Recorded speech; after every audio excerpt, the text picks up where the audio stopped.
Hello friends, welcome to our channel Leo Shih Tzu. आपका हमारे channel में बहुत बहुत स्वागत है। तो आज का टॉपिक हम लेंगे हीट का। जैसा कि हम हर बार नया नया टॉपिक लेके आते हैं, तो इस बार हम टॉपिक लेंगे हीट का, फीमेल की हीट का। इसमें कई बार पेट ओनर्स और ब्रीडर भाइयों को दिक्कत आती है कि जो साइलेंट हीट और नॉर्मल हीट में फ़र्क नहीं समझ पाते, और कई बार उनका इस चीज़ में नुकसान भी हो जाता है। तो चलिए फ्रेंड्स, अब मैं समझाता हूँ आपको इन दोनों हीट्स के बारे में कि हीट्स दो तरह की होती हैं।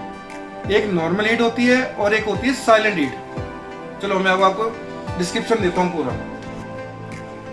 ये ले लिया हमने टॉपिक हीट। एक आ गई आपकी पहले नॉर्मल और दूसरी आ गई साइलेंट। तो व्यूअर्स, पहले नॉर्मल हीट में क्या होता है, फीमेल जो होती है अपने जो रेगुलर नेचुरल प्रोसेस में होती हैं, तो वो अपने प्रोसेस में आती है नेचुरल। उनमें क्या होता है, एक तो होती है इनकी जो सिम्टम्स होते हैं उनके होते हैं एक स्वेलिंग,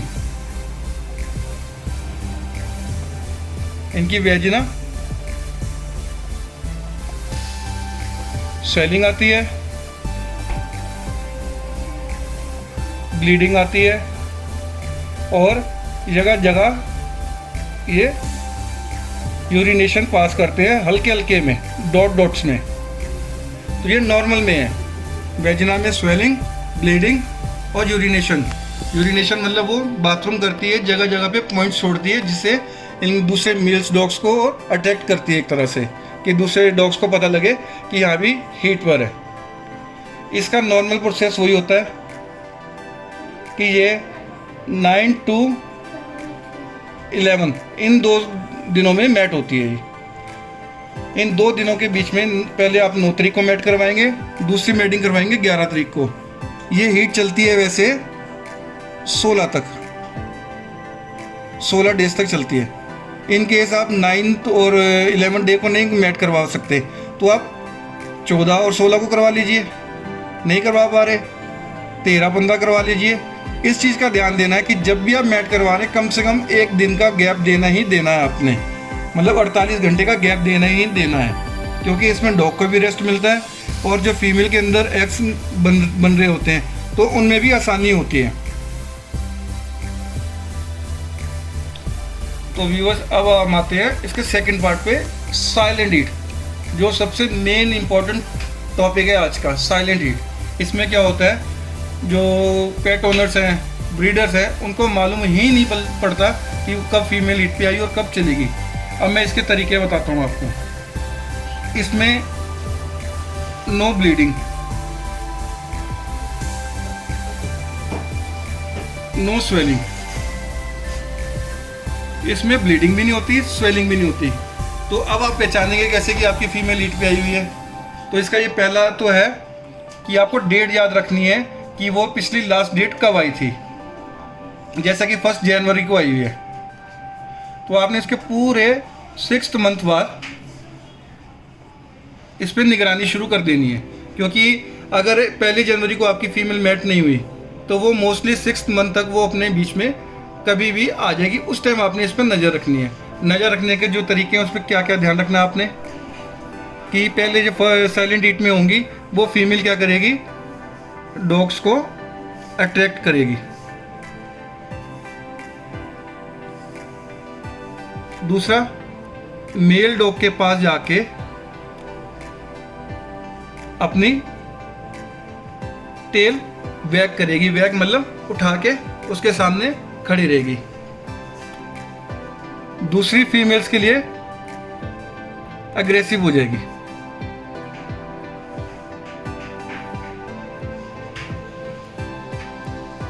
सॉरी, स्पेलिंग गलत हो गया व्यूअर्स, एग्रेसिव। ठीक है जी। ये 3 जो है मेन पार्ट आपको ये नज़र रखनी है। ये साइलेंट हीट में जो आती हैं फीमेल्स, उनकी ये निशानी है। जब ये सेकंड पार्ट देखिए आप, मेल डॉग्स को टेल बैक करेगी, इसका मतलब अब ये मैट करने के लिए रेडी है। अब इसके लिए आपने क्या करना है, जैसे आपको कंफर्म तो है नहीं कि ये किस दिन आई है, तो आप इसका 9वां और 11वां दिन कैसे सेलेक्ट करेंगे।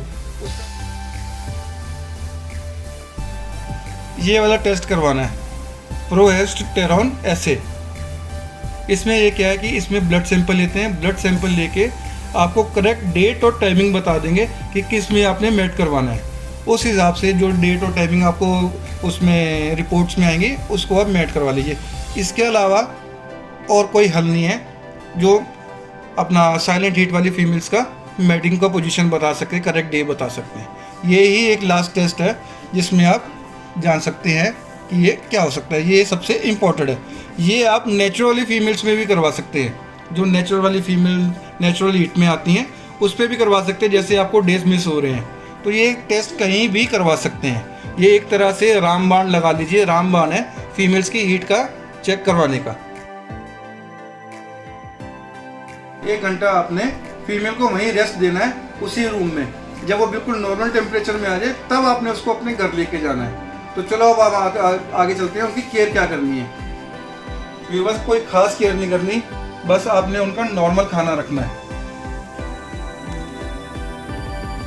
नॉर्मल। इसमें अवॉइड क्या करना है आपको,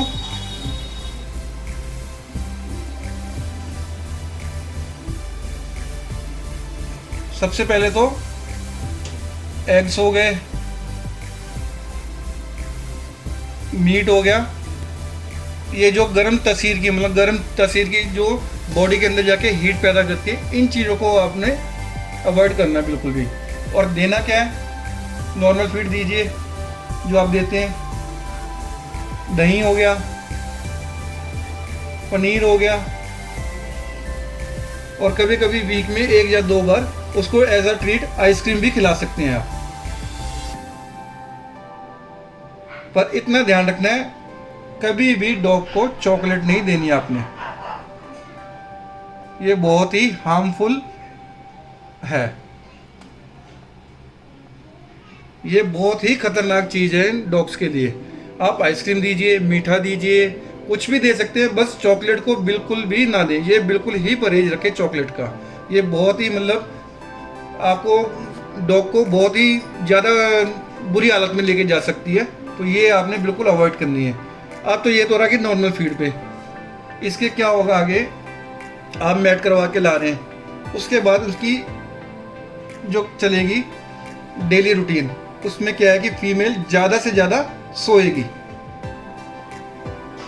इसका मतलब वो कंसीविंग पोजीशन में है, वो कंसीव कर रही है, और जितना ज़्यादा सोएगी, जितना ज़्यादा रेस्ट करेगी, वो उतना ज़्यादा कंसीविंग के नज़दीक है। आपका शो होंगे 45 डेज के बाद। 45 डेज के बाद आपको ये पपीज वगैरह शो होने शुरू हो जाएंगे। जैसे प्रेग्नेंट लेडीज में आपने देखा होगा कि पेट वगैरह बाहर आता है, तो ऐसे ही इन फीमेल्स का भी होता है, इनका भी पेट थोड़ा बाहर आएगा। उसमें आपको कंफर्म हो जाएगा कि हाँ भी बच्चे हैं।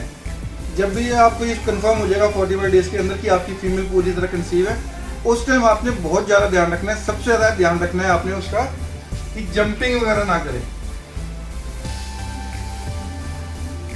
जंपिंग होगी स्टेयर्स पे उतरते चढ़ते टाइम, स्टेयर्स तो चलो ठीक है, डॉग डेली उतरते चढ़ते हैं। उनमें क्या होता है कि जब उनका पेट हैवी होता है तो वो स्टेयर्स पे नीचे टकराते हैं आपस में, जिनमें अंदर इंटरनली बच्चों को हार्म होने का डर रहता है, कुछ ना कुछ चोट लगने का डर रहता है। तो प्लीज़ इन चीज़ों को अवॉइड कीजिए।